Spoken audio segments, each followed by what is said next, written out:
എല്ലാ ഭക്തജനങ്ങൾക്കും കതിർവേൽ മുരുകൻ യൂട്യൂബ് ചാനലിലേക്ക് ഒരിക്കൽ കൂടി സ്വാഗതം. എൻ്റെ ചാനൽ ആദ്യമായിട്ട് കാണുന്ന ഭക്തജനങ്ങൾ ചാനൽ ഒന്ന് സബ് ചെയ്യുക. അപ്പോൾ ജ്യോതിഷ സംബന്ധമായ എന്തെങ്കിലും കാര്യങ്ങൾ അറിയാൻ വേണ്ടി ഇത് വാട്സപ്പ് നമ്പറാണ്, മെസ്സേജ് അയയ്ക്കുക. അതായത് നമുക്ക് എത്ര സാമ്പത്തികം നഷ്ടങ്ങൾ വന്നാലും നമ്മുടെ ഗ്രഹനിലയിൽ ഏത് പാപഗ്രഹമാണോ നമുക്ക് സാമ്പത്തികപരമായി നഷ്ടം നിൽക്കുന്നത്, ആ ഗ്രഹനില എനിക്കൊന്ന് അയച്ചു തരിക. ഗ്രഹനിലയിലെ കാര്യങ്ങൾ പരിഹരിക്കാതെ നമുക്ക് സാമ്പത്തിക നഷ്ടം മാറ്റിയെടുക്കാൻ പറ്റത്തില്ല. ഒപ്പം തന്നെ ജാതകത്തിൽ തൊഴിൽപരമായ പ്രശ്നങ്ങൾക്കും കാര്യങ്ങൾക്കൊക്കെ പരിഹാരമുണ്ട്. അപ്പോൾ കാര്യത്തിലേക്ക് കിടക്കാം. ഈ വരുന്ന ഫെബ്രുവരി മാസം 11-ാം തീയതി ചൊവ്വാഴ്ച തൈപ്പൂയമാണ്. അപ്പോൾ ആ തൈപ്പൂയ ദിവസം നമുക്ക് സുബ്രഹ്മണ്യ സ്വാമി ക്ഷേത്രത്തിൽ ചെയ്യാൻ പറ്റിയ ഒരു വഴിപാടിനെ കുറിച്ചാണ് ഞാൻ പറഞ്ഞ് മനസ്സിലാക്കി ഭക്തജനങ്ങളോട് പറയുന്നത്. അപ്പോൾ വേറൊന്നുമല്ല, നമുക്ക് എല്ലാവർക്കും ഒരു ആവശ്യമുള്ള ഒരു കാര്യമാണ് ഒരു വീട്. എല്ലാ ആൾക്കാരുടെ ഒരു സ്വപ്നമാണ് ഒരു വീട്. വാടകയ്ക്ക് കിടക്കുന്ന ഭക്തജനങ്ങളുണ്ടാകും. ഒപ്പം തന്നെ വീട് ഉണ്ടായിട്ട് മെയിൻറ്റെയിൻസ് ചെയ്യാതെ ഇരിക്കുന്ന ഭക്തജനങ്ങളുണ്ടാകും. ഇതെല്ലാം ചെന്നെത്തുന്ന ഒരു കാര്യമാണ് സാമ്പത്തിക നഷ്ടം തന്നെ. അതായത് വീട് പണിയുന്ന വെച്ചിരുന്ന കാശെടുത്ത് അനാവശ്യമായി ചില സാമ്പത്തിക നഷ്ടങ്ങൾ ഉണ്ടാകുക. അങ്ങനെ വീടിൻ്റെ പണി പൂർത്തീകരിക്കാതിരിക്കുക. ഒപ്പം തന്നെ നമുക്ക് ജാതകത്തിൽ വീടിൻ്റെ ഭാഗ്യങ്ങളൊക്കെ ഉണ്ട്, എന്നാൽ ഒരു സ്വന്തമായിട്ട് വീട് വെക്കാൻ പറ്റുന്നില്ല. ഇത്ര കാലങ്ങളായി ഞങ്ങൾ വാടകയ്ക്കാണ് കിടക്കുന്നത്, സ്വന്തമായിട്ടൊരു വീടില്ല. സ്ഥലമുണ്ട്, എന്നാൽ അവിടെ വീട് വെക്കാൻ പറ്റുന്നില്ല. അങ്ങനെ വീട് സംബന്ധമായിട്ട് എന്തെങ്കിലും ദോഷങ്ങളോ കാര്യങ്ങളോ ഉണ്ടെങ്കിൽ ആ ഒരു വീട് ആരുടെ പേർക്കാണ്, ആ ഒരു വ്യക്തി ചെയ്യേണ്ട ഒരു വഴിപാടിനെ കുറിച്ചാണ് ഞാൻ പറഞ്ഞത്. തൈപ്പൂയ ദിവസം സുബ്രഹ്മണ്യ സ്വാമി ക്ഷേത്രത്തിലേക്ക്. അപ്പോൾ നമ്മൾ ചെയ്യേണ്ടത് വേറൊന്നുമല്ല, ഒരു വെള്ളിയുടെ വീട് മേടിക്കുക. വെള്ളിക്കടയിൽ കിട്ടും, ഒരു വെള്ളിയുടെ വീട് തരാൻ പറയുക. ആ വീട് മേടിച്ചിട്ട് അതിൻ്റെ കൂട്ടത്തിൽ ഒരു തേങ്ങയുടെ ആ മുന്നിലത്തെ ചകിരിയൊക്കെ കളഞ്ഞ് നല്ലപോലെ ആ തേങ്ങ ഒന്ന് വൃത്തിയാക്കി വെക്കുക, ഒന്ന് കഴുകിയെടുക്കുക. വെള്ളിയുടെ വീട് അത് കഴുകിയെടുക്കണ്ട. എന്നിട്ട് അത് എന്ത് ചെയ്യണം, ഈ തേങ്ങയും ഈ വെള്ളിയുടെ വീടും ഒരു തട്ടത്തിനകത്ത് വെക്കുക.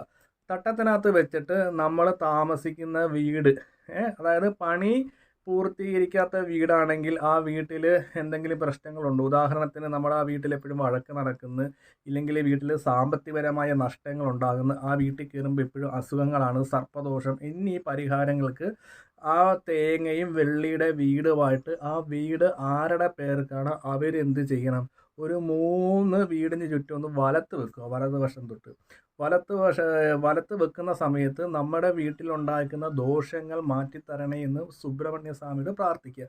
അപ്പോൾ വലത്ത് വെക്കുമ്പോൾ നമ്മൾ ചെയ്യേണ്ട ഓം ശരവണഭവ, ഓം ശരവണഭവ, ഓം ശരവണഭവ ചൊല്ലി 3 വലത്ത് വെക്കുക.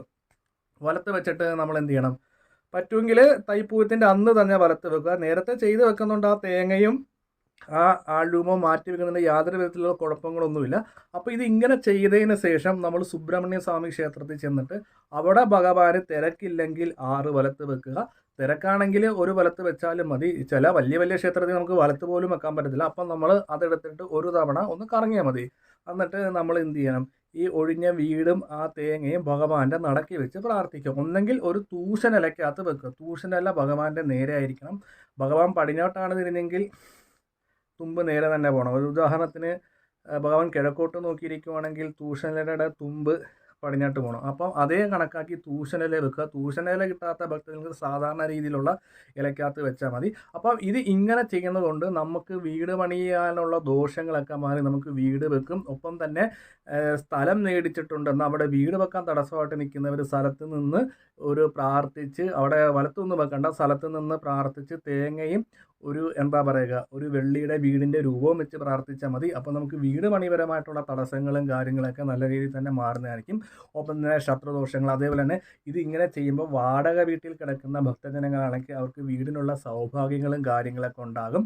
നിലവിൽ വീട് പണിക്ക് ലോണുകളോ കാര്യങ്ങളൊക്കെ വെച്ചിട്ടുണ്ടെങ്കിൽ അത് സുബ്രഹ്മണ്യ സ്വാമിയുടെ അനുഗ്രഹത്താൽ നമുക്ക് അത് പാസ്സായി വരിക, സാമ്പത്തിക ലാഭം ഉണ്ടാകും. നമുക്ക് അടുത്ത തൈപ്പൂയത്തിന് ഇങ്ങനെ വെക്കുമ്പോൾ ഉറപ്പായിട്ടും നമ്മുടെ വിശ്വാസം അനുസരിച്ച് സുബ്രഹ്മണ്യ സ്വാമി നമുക്ക് വീട് തന്നിരിക്കും. അതിന് യാതൊരു വിധത്തിലുള്ള മാറ്റമില്ല. അപ്പോൾ വീട് അവരവരുടെ പേർക്കുള്ളവർ തന്നെ പോയി ചെയ്യുക. അഥവാ വീട് ഉദാഹരണത്തിന് ഹസ്ബൻഡിൻ്റെ പേർക്കാണ്, ഹസ്ബൻഡ് ഗൾഫിലാണ്, എന്നാൽ അവിടുത്തെ വൈഫ് പോയി ചെയ്താൽ മതി. അങ്ങനെ ചെയ്യുന്നത് കൊണ്ട് നമുക്ക് എന്താ പറയുക, വീട്ടിലേക്കുള്ള ഐശ്വര്യം വർദ്ധിക്കും, സുബ്രഹ്മണ്യ സ്വാമിയുടെ അനുഗ്രഹം ഉണ്ടാകും. അപ്പോൾ ഈ വീഡിയോ ബാക്കിയുള്ള ഭക്തജനങ്ങൾക്ക് ഒന്ന് ഷെയർ ചെയ്യുക. നിങ്ങളുടെ വീടിന് എന്തെങ്കിലും വാസ്തു സംബന്ധമായ ദോഷങ്ങളോ കാര്യങ്ങളൊക്കെ ഉണ്ടെങ്കിൽ അവിടെ വന്ന് നോക്കി പരിഹരിച്ച് തരുന്നതായിരിക്കും. ഒപ്പം തന്നെ ജ്യോതിഷ സംബന്ധമായ എന്തെങ്കിലും കാര്യങ്ങൾ അറിയാൻ വേണ്ടി ഓൺലൈൻ വഴി ജ്യോതിഷ കാര്യങ്ങൾക്കുള്ള സൗകര്യങ്ങളും കാര്യങ്ങളൊക്കെ ഉണ്ട്. അപ്പം വീഡിയോ ഇഷ്ടപ്പെട്ടെങ്കിൽ ലൈക്കും കമൻറ്റും ഷെയറൊക്കെ ചെയ്യുക. ഞാൻ മറ്റൊരു വീഡിയോ വരുന്നതാണ്.